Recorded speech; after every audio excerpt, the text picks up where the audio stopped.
Assalamualaikum warahmatullahi wabarakatuh. Pada pertemuan kali ini kita akan membahas mengenai akuntansi komparatif. Ada 3 yang dibahas, yaitu perbedaan profesi akuntansi, perbedaan IFRS, dan GAAP, lalu peraturan akuntansi. Di sini ada akuntansi komparatif Amerika dengan beberapa negara di Asia. Ada 5 sistem akuntansi keuangan nasional. Ada Amerika Serikat, Meksiko, Jepang, China, dan India. Rata-rata di 5 negara tersebut menggunakan sistem akuntansi keuangan nasional yang berbeda-beda. Pastinya berbeda, karena beda budaya, beda bahasa. Nah, kalau di sini, Meksiko lebih cenderung hampir mirip dengan Amerika Serikat, karena masih di benua yang sama di Amerika. Kemudian Jepang, China, dan India masih punya banyak perbedaan untuk sistem akuntansi keuangan nasionalnya sendiri.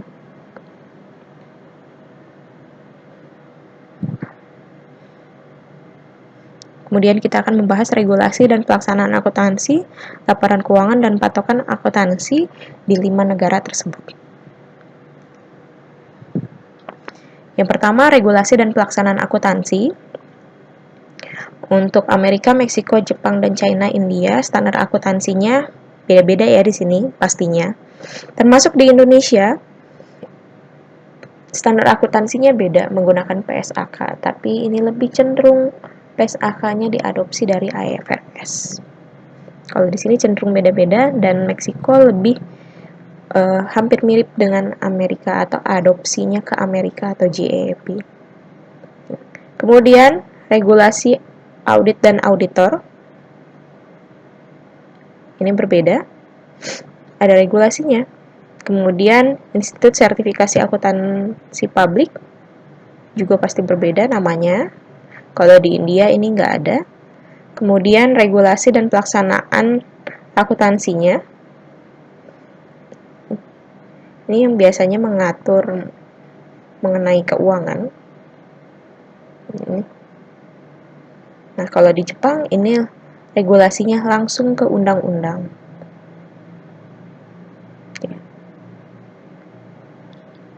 Kemudian untuk pasar modalnya sendiri namanya pasti beda.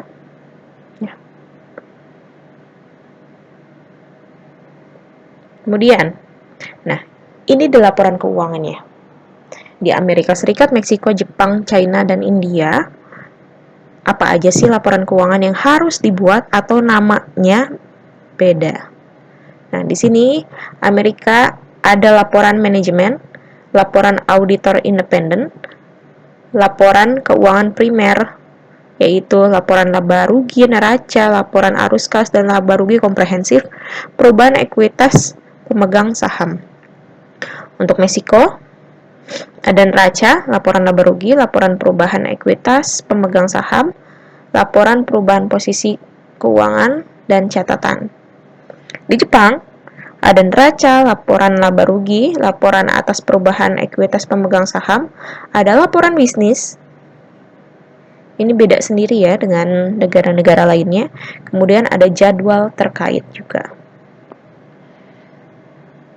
Untuk China, neraca, laporan laba rugi, laporan arus kas, laporan perubahan ekuitas, dan catatan. Nah, untuk India, neracanya biasanya dibuat neraca 2 tahun, laporan laba rugi, laporan arus kas, kebijakan akuntansi, dan catatan. Di sini kita lihat, meskipun beda, tapi relatif sama apa yang disajikan. Seperti laporan laba rugi pasti ada, neraca pasti ada, laporan perubahan ekuitas juga pasti ada.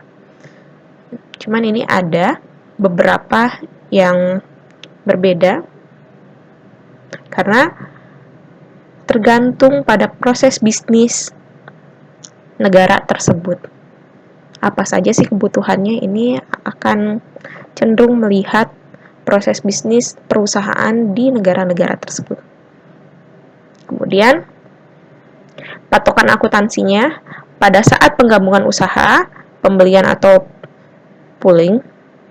Kalau Amerika Serikat namanya pembelian, Cina juga pembelian, tapi kalau Jepang ini keduanya, penggabungannya. Kemudian ada goodwill. Kalau goodwill gimana sih? Kalau goodwill di Amerika dikapitalisasi dan diuji penurunan nilainya. Sama dengan Meksiko juga. Kemudian kalau Jepang ditambah ada kapitalisasi dan amortisasinya. Jadi nggak hanya kapitalisasi aja. Kemudian di China juga hampir sama dengan Amerika dan Meksiko. Dan India dan Jepang ini relatif hampir sama ya. Kemudian kalau mengenai asosiasi, ini semuanya memakai metode ekuitas semua. Kemudian penilaian aset, di sini banyak yang beda. Rata-rata Amerika, Jepang, dan China ini memakai harga perolehan awal. Kalau Meksiko dia menggunakan penyesuaian kisaran harga. Kalau di India bisa harga perolehan dan harga wajar.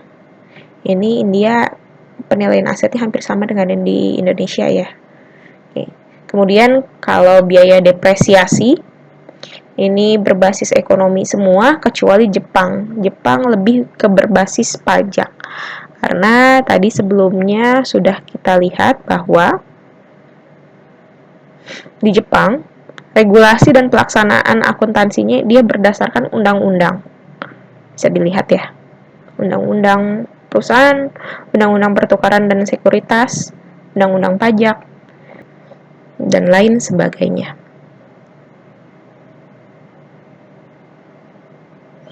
Kemudian,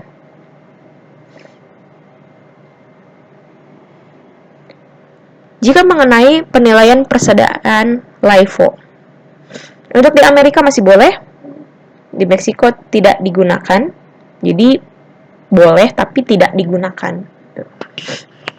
Kemudian di Jepang masih boleh, China dilarang, dan India juga dilarang. Lalu, kalau ada kemungkinan rugi, ini diakui semua, pastinya kalau kemungkinan rugi. Kemudian sewa pembiayaan, semuanya dikapitalisasi. Kalau ada pajak tangguhan, semuanya diakui. Cadangan untuk memuluskan pendapatan, ini tidak ada, tapi kalau di India, ini masih beberapa cadangan untuk memuluskan pendapatan ini masih digunakan. Selanjutnya, ini adalah beberapa kesimpulan perbedaan tentang GAAP dan IFRS.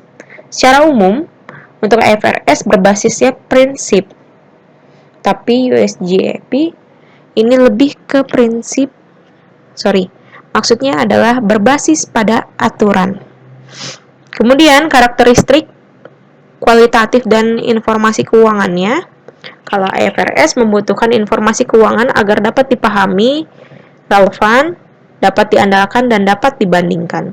Sedangkan untuk US GAAP, penekanan lebih besar pada konsistensi informasi keuangan. Jadi untuk US GAAP dia lebih kalau menggunakan satu informasi, ya selanjutnya menggunakan informasi yang sama dari tahun ke tahunnya, jadi lebih konsisten. Tapi kalau yang IFRS, yang penting informasi keuangannya tersebut bisa dipahami, relevan, dapat diandalkan, dan dapat dibandingkan. Kemudian, jika ada biaya penelitian dan pengembangan, ini biasanya adalah biaya research ya teman-teman.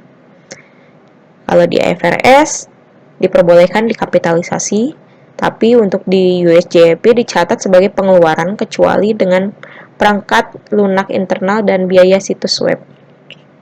Semuanya boleh dijadikan pengeluaran kecuali perangkat lunak yang tadi dan biaya situs web. Kemudian inventory. Di sini metode LIFO tidak diperbolehkan dan jurnal balik diperlukan untuk penghapusan inventory untuk IFRS. Sedangkan USJP masih diperbolehkan dan tidak boleh melakukan jurnal balik atas inventory. Sekali lagi, jika metode LIFO ini artinya karena namanya last in first out, berarti persediaan yang ada, persediaan yang dicatat ini adalah persediaan dengan harga yang lama tentunya. Sedangkan untuk harga pokok penjualan, karena last in first out, berarti harga pokok penjualannya adalah harga persediaan yang baru. Kalau di Amerika, relatif inflasinya tidak berpengaruh atau inflasinya kecil sekali sehingga LIFO ini masih diperbolehkan. Tapi kalau di IFRS memikirkan bahwa pertimbangan inflasi ini bisa terjadi di mana aja. Sehingga untuk metode LIFO ini tidak menggambarkan angka atau kenyataan yang sebenarnya.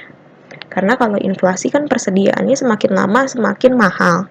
Nah, nggak mungkin dong kalau misalkan harga pokok penjualannya mahal, berarti jadi labanya kecil, kemudian persediaan yang tercatat pakai persediaan yang lama, jadi persediaannya kecil gitu. Berarti tidak mencerminkan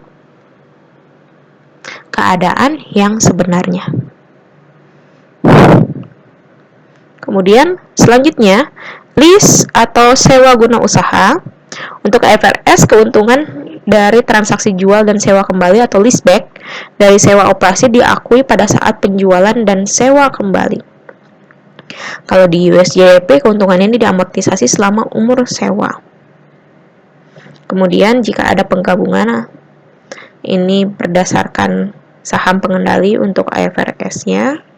Penggabungan ini seperti konsolidasi perusahaan induk dan anak.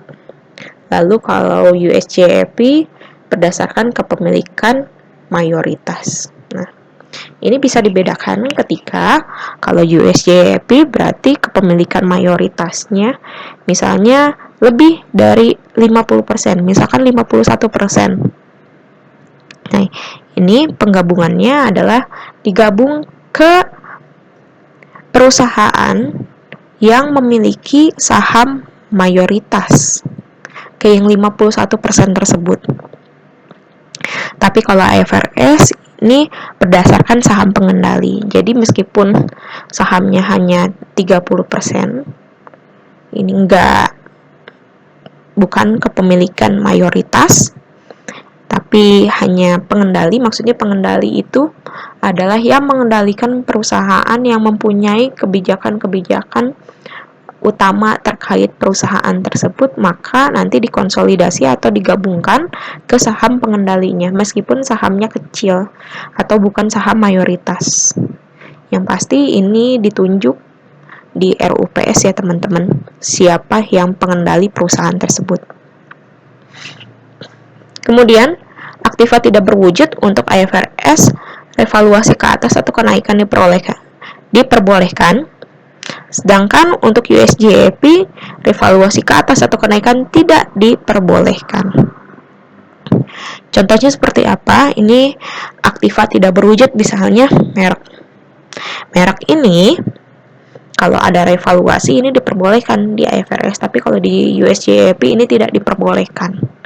Nah, kita bisa tahu kalau sekarang ini di negara-negara berkembang atau negara-negara di Eropa juga memiliki banyak merek yang relatif nilainya ini besar. Misalnya kalau di Indonesia, misalnya logo Pertamina pun ini dia ada nilainya. Logo Pertamina kan hanya kotak-kotak 3 seperti itu, tapi ini ada nilainya gitu. Jadi aktiva tidak berwujud boleh diperbolehkan untuk revaluasinya atau penilaian ke atas atau penilaian kenaikannya. Di IFRS boleh, tapi kalau di USJP ini nggak boleh. Di Indonesia diperbolehkan berarti juga karena adopsinya IFRS. Kemudian pajak penghasilan, efek pajak dibebankan langsung ke ekuitas untuk IFRS. Tapi kalau di US GAAP, efek pajak dibebankan pada laba bersih.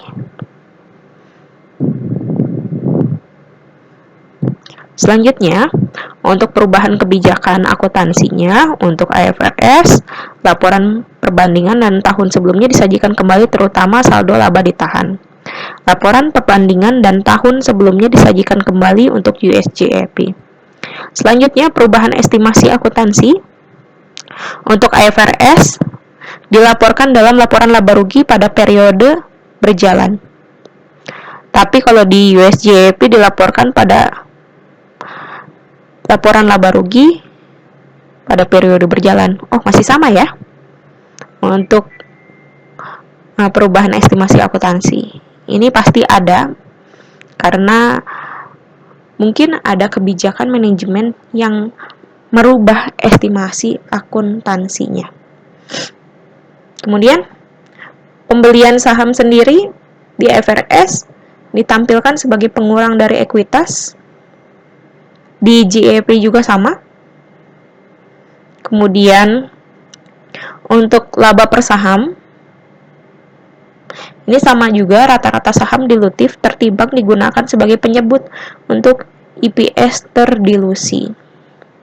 Sedangkan untuk operasi dihentikan pengukurannya adalah ini masih sama, IFRS dan GAAP diukur pada jumlah tercatat yang lebih rendah dan nilai wajar dikurangi biaya untuk menjual.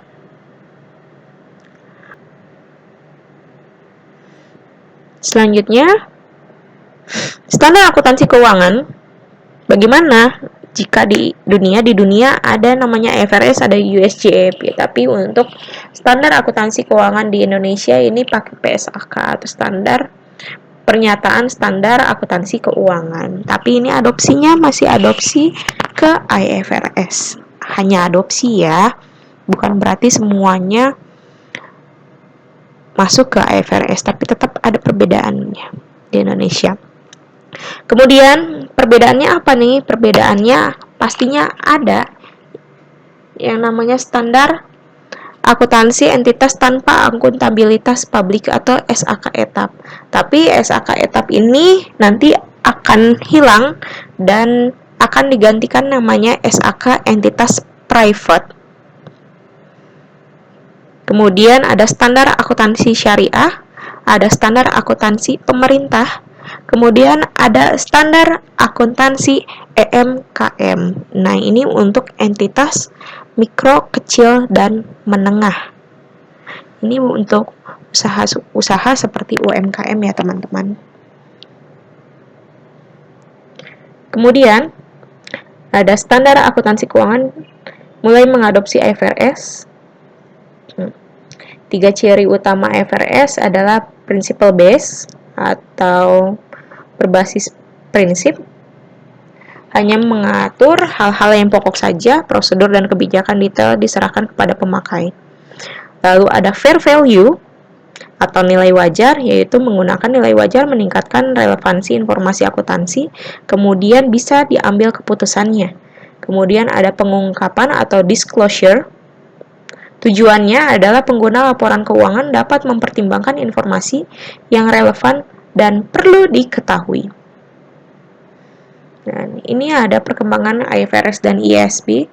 IASB tujuannya mengembangkan satu set standar akuntansi, mempromosikan penggunaan standar kepada para pengguna, melakukan konvergensi, dan menjadikan IFRS sebagai standar akuntansi yang berkualitas. Kemudian ini ada beberapa kerangka konseptual menurut IFRS. Nah, ini pastinya dari pengguna dan kebutuhan informasi. Ini ada keputusan informasi yang berguna pada keuangan. Ini tentunya harus dasar akrual, kemudian dapat dipahami, kelangsungan usaha atau going concern, dan relevan, keandalan dapat dibandingkan. Nah, di sini bisa kita lihat relevan ini standarnya apa aja sih, atau karakteristik kualitatifnya, material, nilai diprediksi, dan nilai konfirmasi. Sedangkan untuk dapat dibandingkan ini konsistensi dan pengungkapan. Untuk keandalan bisa dilihat penyajian wajar, substansi mengungguli bentuk, lalu ada kelengkapan, bebas dari bias atau netral, pertimbangan sehat. Dari sini ada kendala informasi relevan dan andal. Pastinya harus tepat waktu, keseimbangan antara biaya dan manfaat, dan keseimbangan di antara karakteristik kualitatifnya.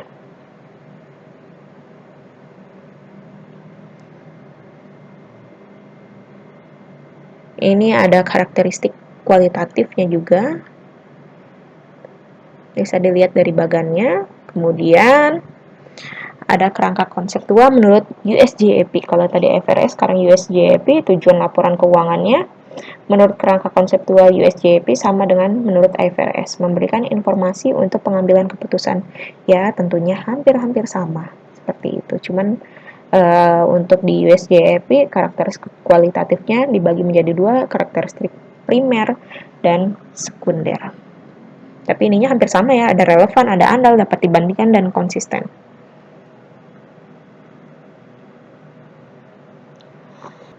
Kemudian pastinya ada unsur laporan di USGAP, aset, ekuitas, liabilitas pemilik, investasi pemilik, laba komprehensif, pendapatan, beban, keuntungan, dan kerugian. Kemudian di USGAP ada asumsi dasarnya. Asumsi dasarnya apa? Entitas atau entity, informasi keuangan yang disajikan terkait dengan entitas yang dilaporkan terpisah dari pemilik dan entitas lainnya. Pastinya juga asumsi dasarnya going concern. Pasti asumsinya entitas ini akan beroperasi terus-menerus. Kemudian ada monetary unit. Nilai dalam laporan keuangan dinyatakan dalam unit satuan mata uang, misalnya rupiah, dolar, atau yang lainnya.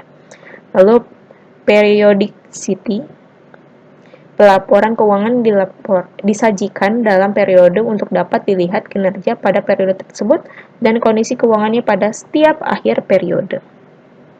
Kemudian ini masih di USGAP, prinsip dasarnya historical cost, revenue recognition, matching cost against revenue, artinya pengakuan beban didasarkan pada konsep penandingan antara beban dengan pendapatan. Kemudian ada full disclosure, jadi semua fakta diungkapkan untuk informasi keuangan dan digunakan untuk pengambilan keputusan. Selanjutnya, ada beberapa kendala informasi, yaitu di USGAP pastinya ada keseimbangan biaya dan manfaat, materialitas, konservatif, dan praktik industri. Ini pasti ada kendala informasi yang seperti ini. Kemudian ini kerangka konseptual untuk menurut USGAP. Sebetulnya hampir-hampir mirip dengan IFRS, tapi pembagiannya agak beda dan ada beberapa kebijakan yang berbeda. Dan ini reporting entity dimasukkan sebagai bagian tersendiri dalam kerangka dasar, isinya menjelaskan mengenai laporan keuangan yang dihasilkan. Nah, ini kalau di konvergensi dari GAAP ke IFRS, artinya perpindahan dari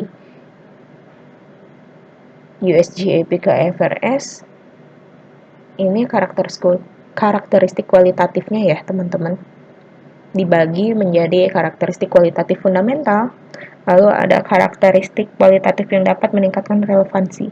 Sebetulnya ini hampir sama juga sih antara USGAP dan IFRS, jadi nggak terlalu jauh beda. Kemudian yang terakhir, pada saat konvergensi USGAP ke IFRS, asumsi yang digunakan dalam kerangka konseptual hanya kelangsungan usaha, sedangkan asumsi akrual ini tidak ada. Kalau tadi di IFRS ada ya.